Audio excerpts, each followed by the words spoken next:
जैसे कि बात हो रही थी इस ऑपरेशन अज़्म इस्तेहकाम की, माजी में भी ऑपरेशन होते रहे दहशतगर्दी के ख़ात्मे के लिए, लेकिन अब की बार शायद इस ऑपरेशन की जहतें मुख्तलिफ हैं, तो लोग सारे इस वक्त बेचैन हैं कि ये ऑपरेशन किस नौइयत का होगा, क्या उसी तरह डिस्प्लेसमेंट होगी, क्या उसी तरह वहाँ पर ऑपरेशन किए जाएंगे, टारगेटेड ऑपरेशंस किए जाएंगे और फिर वही सब शुरू हो जाएगा जो माजी में होता रहा।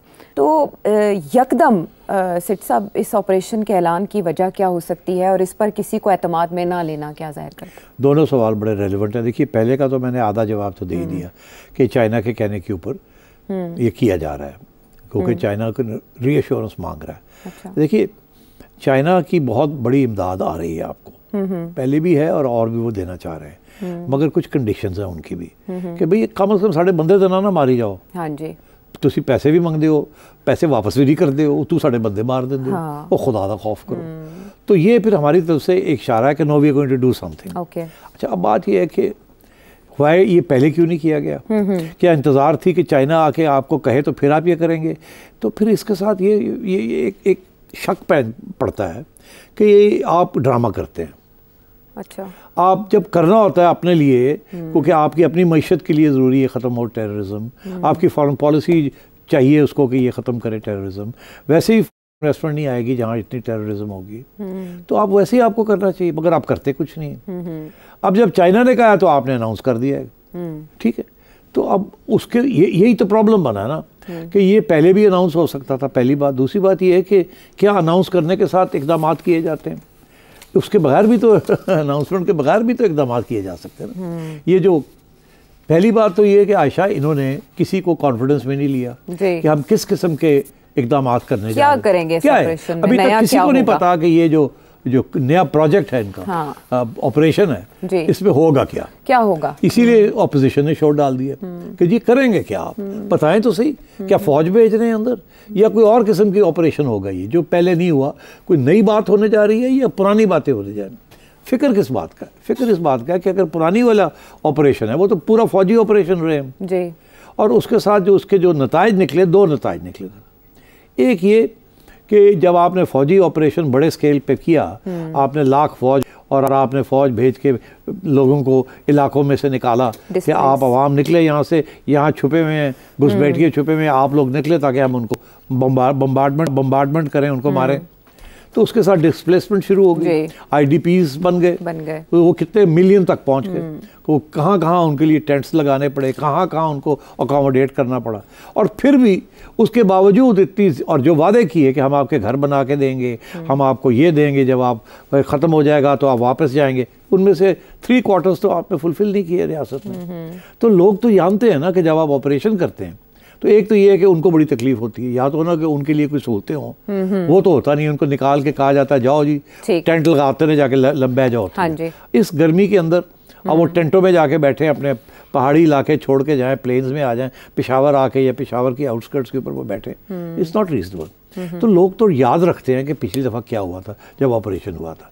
दूसरी बात ये कि क्या अगर लोगों ने तकलीफ भी उठाई, दुख भी उठाए जी, फटीग भी हुई, प्रॉपर्टी भी डिस्ट्रॉय हुई, घर भी तबाह हो गए, तो क्या दहशतगर्दी खत्म हो गई? क्या हुआ? आपने लोगों को पीछे पड़ के मार के उनको आपने धकेल दिया अफगानिस्तान, उनको खत्म नहीं किया आपने, आपने उनको ट्रांसफर कर दिया पाकिस्तान से अफगानिस्तान। तो उस वक्त कोई प्लान था कि अगर ये अफगानिस्तान चले गए तो फिर इनको वहां से बैठ के ये अटैक्स करेंगे? देखिए, आपने 20 साल पाकिस्तान में बैठ के तालिबान ने अफगानिस्तान के ऊपर हमले किए। हमने 20 साल तालिबान को यहाँ स्पेस दी थी, अफगान तालिबान को। वो यहाँ अफगान गवर्नमेंट जो थी वहाँ उनको अटैक करते थे, अमेरिकन को अटैक करते थे वहाँ। तो अगर यहाँ से बैठ के वो वहाँ अटैक कर सकते थे और उन्होंने अमेरिका की छुट्टी करा दी, तो ये जो आपके तालिबान है ये भी वहाँ बैठ के आपके ऊपर अटैक करेंगे, आप क्या कर लेंगे? देखिए ना, सो ये सोचना चाहिए था ना कि या तो इनको ख़त्म कर देते, मगर इन्होंने ख़त्म नहीं किया उनको इस किस्म का प्रेशर डाला कि वो वहाँ से निकल के अफगानिस्तान चले गए, वहाँ जाके बेस एरियाज बना लिए उन्होंने, वहाँ से अब बैठ के तो वो अटैक कर रहे हैं आपको। और आपने जिन लोगों को 20 साल सपोर्ट किया था, तालिबान जी। और आपने इमरान खान साहब ने जिनको ये भी कहा था कि उन्होंने स्लेवरी गुलामी खत्म कर दी है उनको, हाँ। इतनी, और सबसे पहले आप से तैयार हो गए थे उसको रिकग्नाइज करने के लिए, ठीक। और ये अभी नहीं, आपने 2 दफ़ा पहले भी तालिबान हुकूमत को 1997 में आपने, you were the first to recognise them, जब आपने बुला के तालिबान को हेल्प करके और नॉर्दर्न अलायंस और बाकी जो वहाँ गवर्नमेंट थी उनको छुट्टी कराई थी और तालिबान की हुकूमत बनाई थी। फिर जब अमेरिका ने बमबारी की 2000 में, 2001 में, तो आपने तालिबान 99-2000 में, तो आपने तालिबान इधर आ गए तोरा बोरा क्रॉस करके और आपने उनको बिठा दिया। और जब अमेरिका और बुश कहता रह गया कि इनको मारो मारो मारो, आपने कहा हाँ हाँ कर रहे हैं, और किया कुछ नहीं, और वो बढ़ते गए तालिबान। इवेंचुअली यहाँ से उन्होंने फिर अटैक्स करने शुरू कर दिए क्रॉस द बॉर्डर। तो आपने तो क्या नहीं, सब कुछ किया तालिबान की हेल्प करने के लिए। तो फिर क्या बात है कि तालिबान आपकी हेल्प करने के लिए तैयार नहीं है? अफगान तालिबान वो कहते हैं कि ये पाकिस्तानी तालिबान यहाँ आए हुए हैं, हमारे मेहमान हैं। ये वही पोजीशन वो ले रहे हैं जो कि उन्होंने उसामा बिन लादेन के ऊपर ली थी। जब उसामा बिन लादेन चला गया था और अफगानिस्तान में जाके बैठ गया था और 9/11 हुआ, तो अमेरिका ने पाकिस्तान को ये कहा था कि आप मुल्ला उमर को कहें, जो कि उस वक्त तालिबान के हेड थे अफगानिस्तान में, कि इसको छोड़ दे, हमें हैंड ओवर कर दे। तो मुल्ला उमर ने तैयारी हो गई थी कि चलो अब देखते हैं क्या करते हैं। उन्होंने ये सोचा था इसको किसी और मुल्क भेज देते हैं। अच्छा। मगर हमारे यहाँ से लोग गए, हमारे लोग गए यहाँ से इंटेलिजेंस एजेंसियों के, और उन्होंने जाके तालिबान की हुकूमत को कहा, मुल्ला उमर को कहा कि ना ना ना ना ना, इन्हों ना छोड़ना, इन्होंने रहना दो इत्थे। अच्छा। ये अमेरिका को बिल्कुल आंखें दिखाएं आप। अच्छा। तो हमने अमेरिका को, हम ये कह रहे थे कि हम तो कह रहे हैं उनको कि निकाल दें इसको, उनको हम कह रहे थे मत निकालेंगे। तो अब बात यह कि कोई यकीन नहीं करता इन बातों नहीं को। करता। हमारा जो बयानिया रहा है ना, बहुत कमज़ोर रहा है, और इसीलिए डोनाल्ड ट्रंप ने हमें इल्ज़ाम हमारे पे लगाया था कि आप डबल गेम्स खेलते हैं। मुशर्रफ के ऊपर भी लगाया था बुश ने, इसने, डोनाल्ड ट्रंप ने भी हम पे लगाया कि 20 अरब डॉलर ले गए, डबल गेम्स खेलते रह गए। तो अब बात यह है कि इस किस्म के हमारे तल्लकात रहे हैं। जो है ये डिस्प्लेसमेंट का जो इशू है, बहुत बड़ा इशू है। इसीलिए सारे ऑपोजिशन जो है ये कह रही है कि आप करेंगे क्या, बताएं तो सही, हमें तो कंसल्ट ही नहीं किया आपने, हमें बताया ही नहीं कि आप करना क्या चाह रहे हैं। अब इन्होंने वो sorry sorry sorry sorry sorry करके और कहा नहीं हम तो सिर्फ इंटेलिजेंस बेस्ड ऑपरेशन कर। अरे भाई, अगर आप इंटेलिजेंस बेस्ड ऑपरेशन कर रहे हैं तो पहले भी तो आप इंटेलिजेंस बेस्ड ऑपरेशन कर रहे थे ना। हमें तो हर दफ़ा यही ब्रीफिंग दी जाती थी कि हम तो जो ऑपरेशन कर रहे हैं वो इंटेलिजेंस बेस्ड ऑपरेशन कर रहे हैं। मीनिंग क्या? मीनिंग कि हम इंटेलिजेंस के जरिए पता करते हैं कहाँ कौन कौन बैठा हुआ है, कहाँ 10 लोग बैठे हुए, 5 लोग बैठे हुए, फिर हम एक टारगेटेड ऑपरेशन करते हैं, किसी को पता नहीं चलता है, रातों रात जाते हैं, उनको पकड़ के मार देते हैं या उनको भगा देते हैं वहाँ से। तो डिस्प्लेसमेंट शेसमेंट कोई इशू नहीं बनता। मगर बात यह है कि जब आप इतना बड़ा ऑपरेशन अनाउंस करते हैं तो फिर यही फिक्र होती है ना कि ये फिर वही खाता ना खुल जाए जो पहले खाता खुला था। इसलिए लोग ऑब्जेक्ट कर रहे हैं। तो क्या ये फर्क भी होगा कि माजी में जो ऑपरेशंस किए जाते रहे उनको तो अमेरिकी आशीर्वाद हासिल थी, ये ज़रा चाइना के मफादात के लिए हो रहा है? एक्चुअली मफादात तो हमारे अपने होने चाहिए। हाँ। मगर उस वक्त भी अपने नहीं थे, और अब भी अमेरिका के कहने के ऊपर सारी बात हो रही थी। और अब भी जो है जब अपने होने चाहिए, तो चाइना ने थोड़ी सी आंखें दिखाई हैं, तो आपने कहा जी हम ये अनाउंस करते हैं। तो इसका मतलब अनाउंसमेंट के साथ तो ख़त्म नहीं होगा ना। मैं आपको बताऊँ, ये बात करने वाली है या नहीं करने वाली, मगर हकीकत है। इस वक्त बहुत से इलाके हैं सदर्न केपी में, सदर्न केपी में, अब ज़्यादा इससे बात नहीं मैं ज़्यादा करूँगा, वहाँ अच्छा खासा तालिबान का इन्फ्लुएंस आ चुका है। पाकिस्तानी तालिबान आके बैठ गए हैं वहाँ। बहुत से शहर, छोटे छोटे शहर हैं वहाँ, शाम के वक्त लोग बाहर भी नहीं निकलते। तो अगर ये चीज़ें हो रही हैं तो आप चुप करके बैठे हुए हैं। हमें तो ये कहा जा रहा है कि वो जो सिंध के जो वो इलाके हैं, हाँ जी, गैर इलाके हैं जी, कच्चे के इलाके, वहाँ भी तालिबान आके बैठ गए और वो ऐसे ऐसे हथियार लेके आ गए हैं जो कि अब फौज के अलावा उनको हिला भी कोई नहीं सकता। और वो भी एक काइनेटिक ऑपरेशन करना पड़ेगा। मगर वो वहाँ भी मसले हैं कि आप कहाँ करेंगे, क्या क्या करेंगे। हाँ। तो अब ये है कि एक तरफ आप कहते हैं दुनिया यहाँ आके करे, और दूसरी तरफ दहशत गर्दी बढ़ रही है और आपके अंदर फूट पड़ी हुई है मुल्क के अंदर। और पॉलिसी भी तो लॉन्ग टर्म नहीं है, बुनते हैं उधेड़ते हैं, बुनते हैं उधेड़ते हैं। वो मसला ही ऐसा है ना जी, मसला ऐसा है, मसला ही ऐसा है कि इस सूरत हाल में कौन सी लॉन्ग टर्म पॉलिसी होगी, आपको पता नहीं है कि आप आ रहे हैं या जा रहे हैं। अच्छा सेठ साहब, जो पॉलिटिकल पार्टीज़ हैं और स्पेशली केपी सीएम, उनके जो कंसर्न्स हैं, फिर मौलाना के जो कंसर्न्स हैं जिनको ख्वाजा आसिफ रद्द कर रहे हैं, ये एड्रेस किए जाएंगे या इग्नोर किए जाएंगे? इग्नोर नहीं कर सकते, काफ़ी शोर पड़ा हुआ है। मेरा ख्याल है इन कैमरा ब्रीफिंग ज़रूर करेंगे। मेरा नहीं ख्याल कि उस ब्रीफिंग के साथ ना मौलाना मुतमईन होंगे ना कोई और मुतमईन होगा, मगर ब्रीफिंग करेंगे, समझाने की कोशिश करेंगे। फिर भी वो बुड़बुड़ करेंगे और ये इंटेल बेस्ड ऑपरेशंस फिर भी लॉन्च करेंगे। तो ये पहले कर लेते तो इतना शोर शराबा ना होता। अब क्योंकि लेट कर रहे हैं, करना इन्होंने है ऑपरेशन, अब वो किस किस्म का ऑपरेशन है अब बताना पड़ेगा, बताना नहीं यही चाह रहे थे।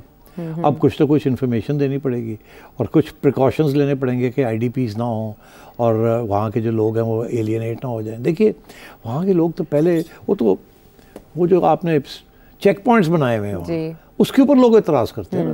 वो पीटीएम वाले जो हैं वो सारे यही रोते थे ना कि फ़ौज क्यों आई हुई है, और फिर ये कि जी इनको क्यों आपने जगह दी।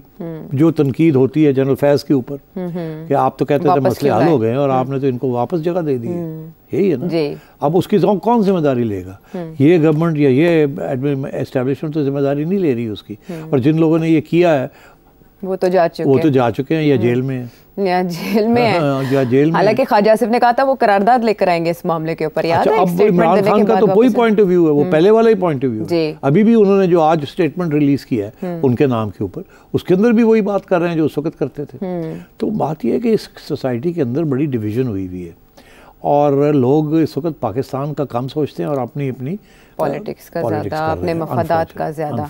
यही वजह है वो KPCM अली अमीन गंडापुर साहब वो जब एपेक्स कमेटी के इजलास से बाहर आए तो उन्होंने कहा ऑपरेशन की तो बात ही नहीं हुई, इज़्म इस्तेहकाम की बात हुई। अब इसको क्लियर करना कितना ज़रूरी है, इतनी कन्फ्यूजन है। बस यही है ना कि इन्होंने इन कॉन्फिडेंस ठीक ब्रीफिंग नहीं किया। इनको चाहिए था कि बाकी सियासी लीडर्स को भी लेके आते और अचकज़ई साहब को लाते, इधर मौलाना को बैठाते, सबको समझाते, अपने लोग भेजते, सीनियर लोग भेजते इनके पास, इनका सपोर्ट लेते, इनको और कुछ नहीं तो इतनी ज़्यादा तनकीद ये लोग ना करते, उनको समझाते कि क्या प्रेशर है हमारे ऊपर, क्यों हम ये कर रहे हैं। ये रीजनेबल लोग हैं, ये एंटी पाकिस्तान लोग नहीं हैं, मगर आप जिस तरीके से उनको ट्रीट करते हैं वो ऐसे लगता है कि आप उनको दुश्मन समझते हैं या आप समझते हैं आपकी तो हैसियत क्या है, आपको हम क्यों मिलें। ऐसी बात नहीं होनी चाहिए। इस वक्त तो सवाल ये खड़ा होता है आपकी क्या हैसियत है। तो इसमें PTI के ग्रैंड जरगे में ये कहना कि ये मामला बैनुल-अक़वामी अदालत में लेकर जाएंगे कि 3% ऑफ द इशू और आप इसके लिए सबको प्रॉब्लम में डाल देते हैं। तो अगर मुतालिका सूबे में ही लोग स्टेक होल्डर्स ना हो आपके साथ तो कामयाब हो सकता है ऑपरेशन? बड़ा मुश्किल होता है ऐसे कामयाब होना। अवाम अगर आपके साथ ना हो तो ना तालिबान कामयाब हो सकते हैं और ना इस्टेब्लिशमेंट या फ़ौज अगर किसी इलाके में जाती है और वहाँ के लोग आपको वेलकम नहीं करते तो बहुत कॉम्प्लेक्स इशू हो जाते हैं। और इसी तरीके के साथ वो कहते क्या है, गुरिल्ला वॉरफेयर जो होती है उसके बारे में ये कहा जाता है और तालिबान जो है ये गुरिल्ला वॉरफेयर करते हैं, एक्सपर्ट हैं। हाँ, तो वो क्या होता है गुरिल्ला वॉरफेयर? वो कहते हैं गुरिल्ला वॉरफेयर वहीं कामयाब होता है जहाँ आप एक मछली की तरह समुद्र के अंदर तैरें। समुद्र मछली का घर है, मछली समुद्र में तैरती है, अगर वो ज़मीन पे आ जाए तो मर जाती है। तो गुरिल्ला वॉरफेयर वहीं कामयाब होता है जहां आवाम आपके साथ हो, क्योंकि आवाम समंदर है ना। तो बात यह है कि यहाँ इस किस्म के कॉम्प्लिकेशंस हैं कि आवाम जो है इन इलाकों में इस वक्त के खिलाफ हुई हुई है। ऐसे ही है ना, इस हुकूमत के खिलाफ हुई हुई है। ये इलाके जो हैं जहाँ तालिबान अब आ रहे हैं अंदर और प्रेशर डाल रहे हैं, वहाँ वैसी रेजिस्टेंस इस हुकूमत के खिलाफ, इस हाइब्रिड गवर्नमेंट के खिलाफ। तो इंस्टेड ऑफ बिल्डिंग ब्रिजेस उनको साथ लेके चलें, उनको न्यूट्रलाइज करें, वहाँ जो लोग आपके खिलाफ हैं उनको इंक्लूड करें, इंक्लूसिव पॉलिटिक्स हो। यहाँ तो पॉलिटिक्स ऑफ एक्सक्लूसिविटी हो रही है। तो ये सारे जो मामले हैं आप, मगर अनफॉर्चुनेटली ये दो हाथ से ताली बजती है। उधर खान साहब जो हैं वो भी एक्सक्लूसिव किस्म की पॉलिटिक्स करना चाह रहे हैं, यहाँ जो गवर्नमेंट एंड उनके जो सपोर्टर्स हैं वो भी एक्सक्लूसिव करना चाह रहे हैं। उधर राना सनाउल्लाह साहब कह रहे हैं हम इसको जेल में रखेंगे और बात नहीं करेंगे खान साहब के साथ। उधर खान साहब कहते हैं हम तो इन्हीं के साथ, एस्टैब्लिशमेंट के साथ बात करेंगे, इन जॉनीज़ के साथ तो हम करेंगे। तो डायरेक्शन समझ नहीं आ रही और सभी मुखालिफ डायरेक्शंस में जा रहे हैं, तो फिर मंजिल किस तरफ आएगी ये किसी को नहीं मालूम। जो पहलू सेठी साहब ने पॉइंट आउट किए वो तो इस बात के मुताबिक सियासी जमातों का ये मुतालबा सुना जाए कि पार्लियामेंट में ला के ये मामला डिस्कस किया जाए ताकि सवाल भी किए जा सके और उनके जवाब भी मिले। वापस आते हैं ब्रेक के बाद।